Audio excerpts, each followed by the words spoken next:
On the last weekend of August, just past midnight on early Sunday morning, Nate Diaz and some friends were trying to get into Omnia nightclub at Caesar's Palace on Las Vegas Boulevard. Witnesses told police Diaz and his friends were holding up the cashier line and a security guard came to see what was going on. At some point, Diaz decides to move forward close to him and grabs his arm. The two hand fight for a second and then Diaz ends up shoving the guy's face with his hand. The guard tries moving forward and pushing back in response, but they're quickly separated. Diaz got charged with battery and the misdemeanor case is still going on. What are you gonna do, Nate? What are you gonna do? Volume punch me, motherfucker? Some other pending cases with Diaz is the Logan Paul lookalike doing a civil lawsuit against Diaz for choking him out. And Diaz himself is suing Fanmio. He says that they owe him $9 million for the Jorge Masvidal fight. Jack Shore retires, which surprises some people because he's only 29. He's coming off a loss to Yusuf Zalal. As well may come to a surprise to a few, I've decided to hang up the gloves on my professional fighting career. After fighting out my UFC contract and taking some time to think about what's next, it's clear to me my time with professional fighting is done. Although I had the chance to re-sign with the UFC, I decided my time's done. I want to thank the UFC for letting me live out my childhood dream of fighting for the world's biggest organization and against some of the best in the world. I've enjoyed every minute. For the entirety of my 20s, fighting and training was my life and sole focus. However, the last few weeks and months have shown that this is no longer the case, and I always promised myself when I was mentally checked out, I would retire from the sport rather than the sport retire me. Injuries have caught up with me after a lifetime in the sport. I'm leaving with my mental in check, good health, financially stable, and fully ready to move on to the future. Part of that future will include coaching. His dad says it's been a crazy journey, but my son has decided to retire on his own terms. I couldn't be prouder of him as a man and an athlete. He will join me full-time with coaching the next generation of talent. Shore retires with a 17-3 record. Besides Marcin Tybura versus Mick Parkin and Jan Blachowicz versus Carlos Ulberg, the UFC London card on March 22nd also adds Molly McCann versus Estela Nunes in a strawweight contest. They also add Alonzo Menafield versus Umar C in a light heavyweight contest. Menafield's ranked number 15, so C is looking to break into the rankings if he can beat Menafield. Menafield's looking to snap a 2-fight losing streak, and Umar C is looking to extend his undefeated streak. Right now, he's at 11-0. The card also confirms Leroy Duncan versus Pulayev, as well as Bannon versus Tomar in a strawweight contest. Kevin Holland thinks that Ulberg gets the easy dub against Blachowicz and then gets a title shot. Could be because he'd be in the top 5 and they gave a title shot to number 8 ranked Khalil Roundtree earlier this year. Ahmed Mokaev's opponent for Friday's fight in Brave pulled out.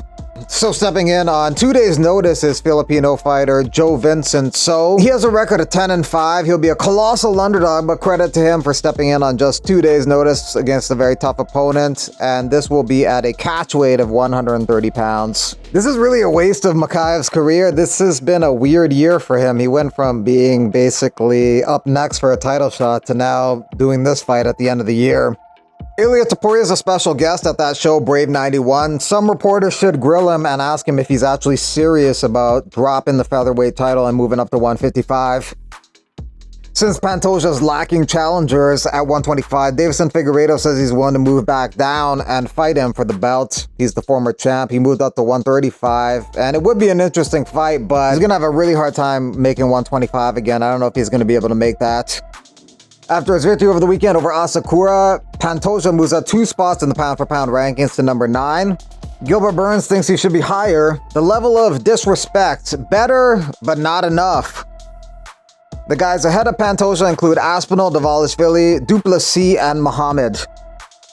Bellator announced this fight a couple weeks back. Vadim Nemkov versus Ante Dalia. But Dalia was in surgery when they announced this fight, so he wasn't even healthy enough to take the fight, so I don't know why they announced it, but he withdrew. So replacing him is Corey Anderson, who takes on Nemkov in a heavyweight contest on that same date, January 25th, at the Coca-Cola Arena in Dubai. This is the 3rd time these guys have fought. The first one was a no contest due to an accidental headbutt. The second one, Nemkov won. That was at light heavyweight. This one is at heavyweight. That one was in 2022, and that one was a decision victory. Jake Shields challenged Ariel Helwani to produce proof that he asked Bilal Muhammad in a show in the past. So Ariel pulled out a text message from October 2016 where he's talking to Bilal's manager, asking him to be on his show. Shields and Helwani, I guess, have a long-standing beef, but Shields ignited this argument, but I don't think he was prepared for Ariel's depth of research when it comes to receipts. Someone was saying that Ariel has McDonald's receipts from 25 years back. Demetrius Johnson doing some training with Umar Nurmagomedov as well as Islam Makhachev ahead of their fights at UFC 311. These three guys have a combined record of 80 wins and 5 losses. Islam Makhachev 26-1, Demetrius Johnson 25-4, and Khabib Nurmagomedov 29-0. Fiziev got called out by Guram Kutateladze. He says he likes the call out, but he's already got a fight. He's ranked number 11. The guys ahead of him are Moicano, Dariush, and Gamrot. He last fought against Gamrot last year in September, and he lost after he got injured. Julianna Miller's out of this fight on February 15th against Carly Judas, so Judas needs a new opponent. Miller got in an altercation with a guy who she says is a convicted kidnapper and a woman beater. He won't be touching anybody around me.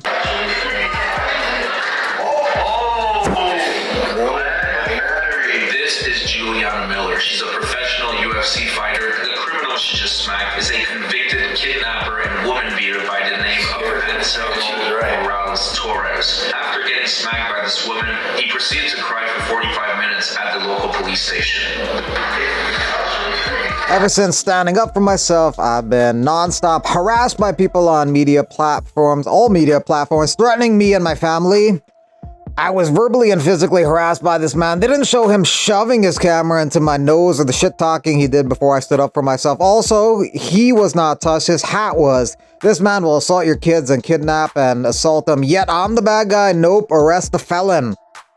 Colby is 6. Buckley is 9. Colby thinks if he wins on Saturday, he's next in line for a title shot.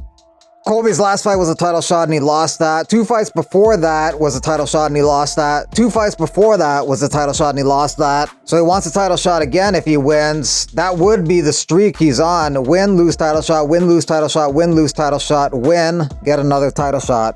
He's really trying to go 0-7 in title fights. The only way he ever becomes champ is on the video game. Shavkat's supposed to get the next title shot, but if he's injured, it may delay that. While shopping in London, Floyd Mayweather reportedly attacked over his support for Israel. Floyd says, "Let me set the record straight. There's no truth to the rumors going around. I wasn't punched or touched in any way. What you're seeing is just my security doing their job to keep things under control. I was in the UK for a quick 48-hour stop to do some shopping, and unfortunately people let jealousy and negativity fuel false stories. I'm perfectly fine, and there's really nothing more to it." Thanks for watching. You can support the channel via memberships, and next video coming up probably later today.